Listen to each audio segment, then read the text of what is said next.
In exploring the landscape of cultural studies and its theoretical foundations, it becomes important to embark on a journey through time. It is a retrospective voyage aimed at understanding the present and envisioning the future by delving into the past. This enterprise necessitates a thorough examination of the archives, similar to genealogical and archaeological pursuits, to unearth the roots and foundations of this interdisciplinary field. However, grappling with the notion of archives proves to be a daunting task, particularly within the realm of cultural studies. It often feels as though one is cast as a mere tableau of event, which means living picture, a spectre resurrected from the past, laying claim to the authoritative origins of cultural studies. Hall finds himself hesitant to adopt such a patriarchal stance. Paradoxically, he chooses to speak autobiographically, not to assert authority, but rather to relinquish it. He aims to offer a unique perspective on the theoretical legacies and pivotal moments within cultural studies. This narrative is not intended as the definitive truth, but rather as a contribution to the ongoing discourse surrounding cultural studies as a practice and its broader implications. Cultural studies, as Foucault would term it, is a discursive formation devoid of symbol origins. Its inception cannot be pointed to a singular moment, but rather emerges from a multitude of influences and trajectories. It thrives on instability, characterized by diverse methodologies and theoretical positions that often intersect and collide. Theoretical discourse within cultural studies is similar to a cacophony, an amalgamation of voices fraught with tension and dissent.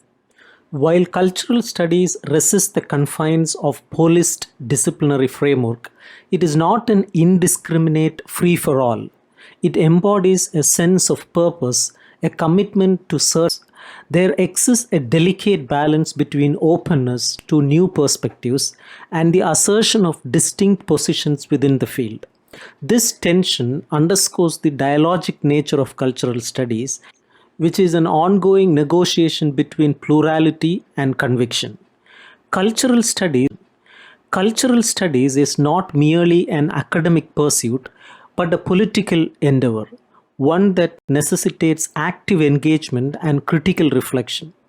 It is through the arbitrary closure of social agency that meaningful change can be enacted. Thus, while positionality studies are fluid and ever evolving, they remain essential in shaping the trajectory of the field. This approach aims to delve into the essence of the worldliness inherent in cultural studies, drawing upon Edward Said's terminology.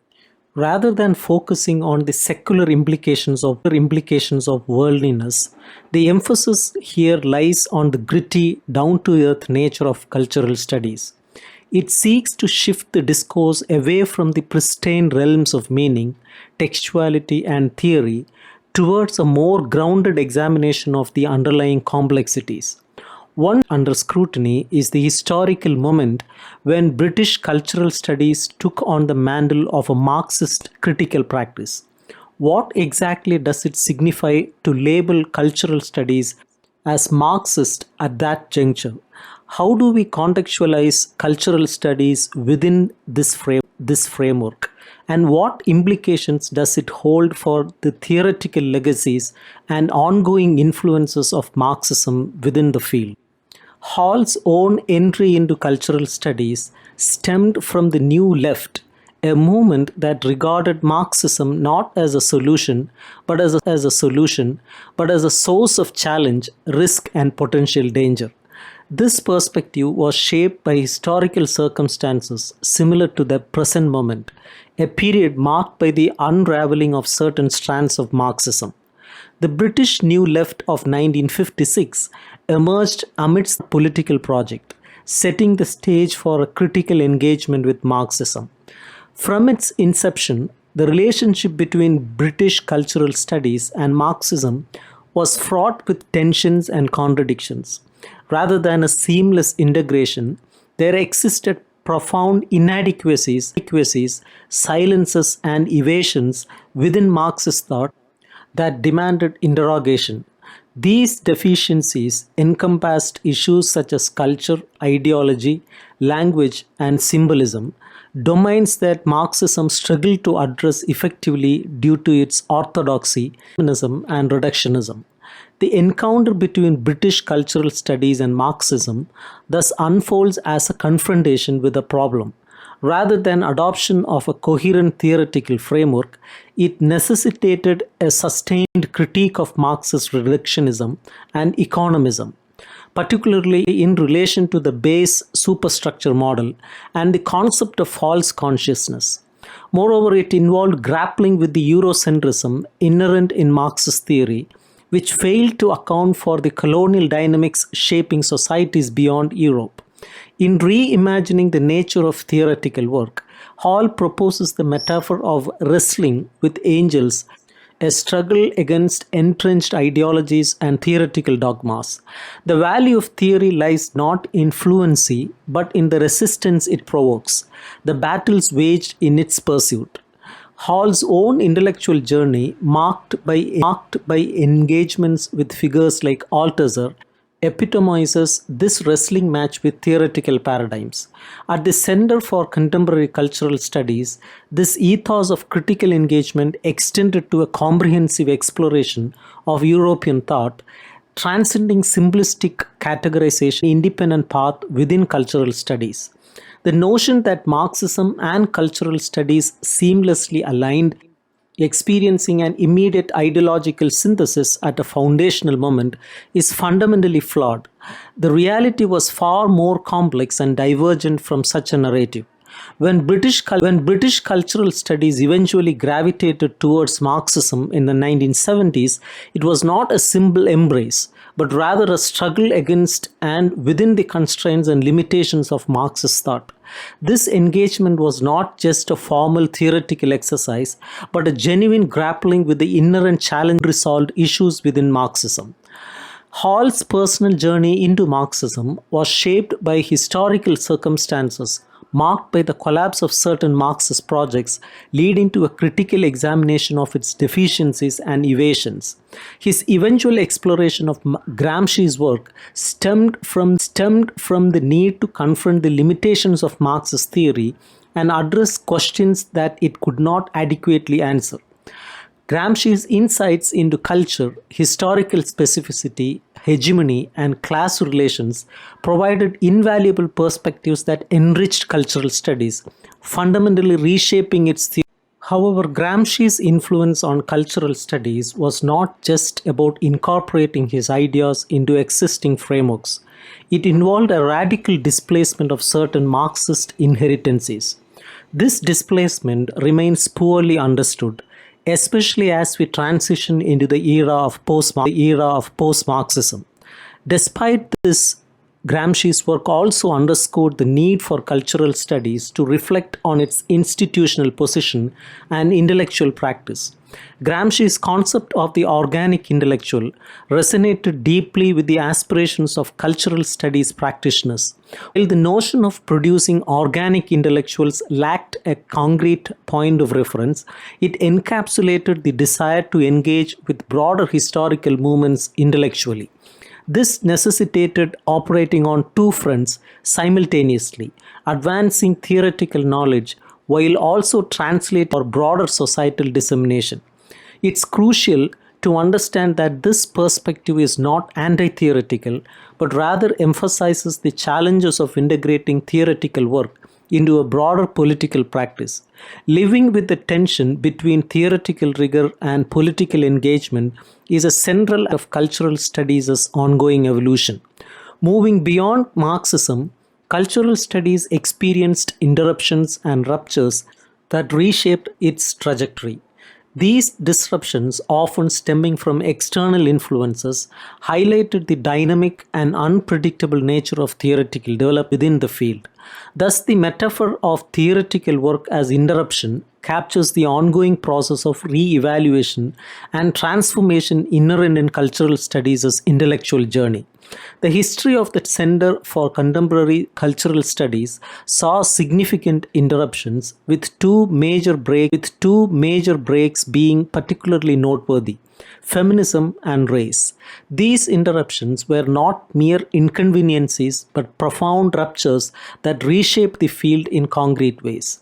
The feminist intervention in cultural studies was revolutionary, challenging the conventional understanding of power, gender, and subjectivity. It expanded the scope of inquiry to include the personal as political, fundamentally altering the object of study in cultural studies.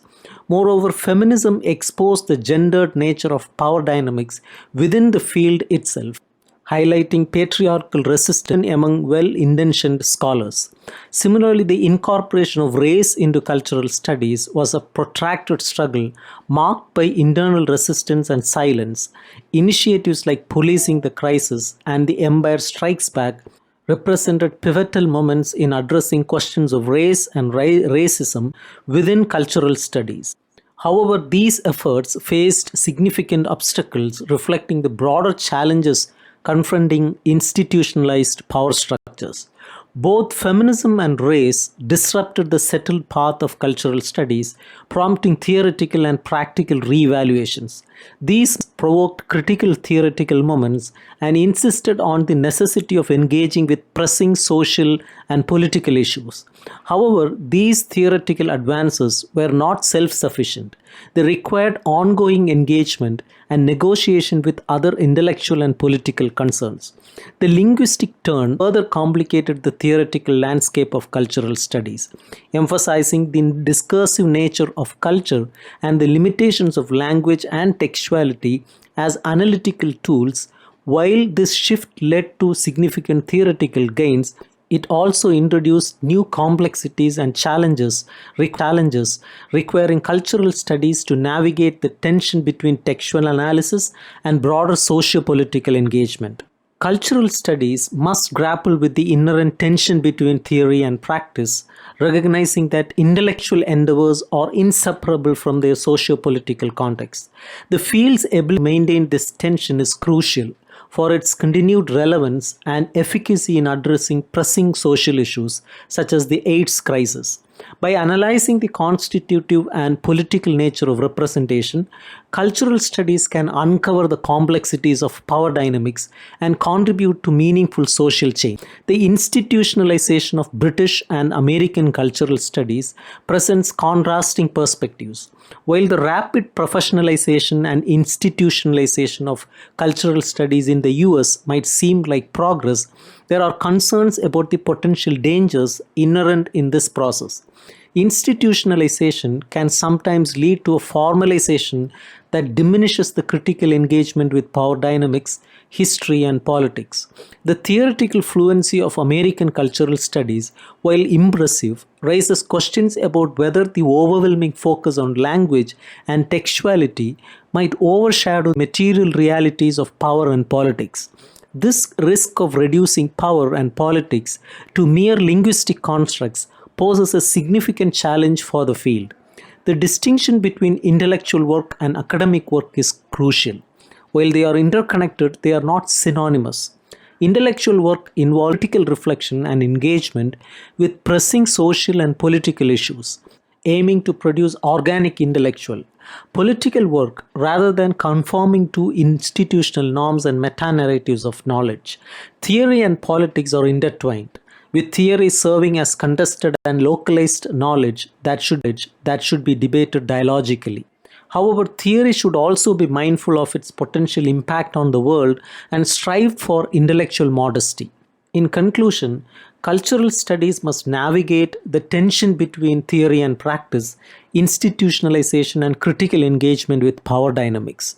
It should resist the temptation to reduce complex social phenomena to mere linguistic constructs while remaining intellectually rigorous and politically engaged. This requires a nuanced understanding of the relationship between theory and practice and a commitment to intellectual humility in the face of complex social realities.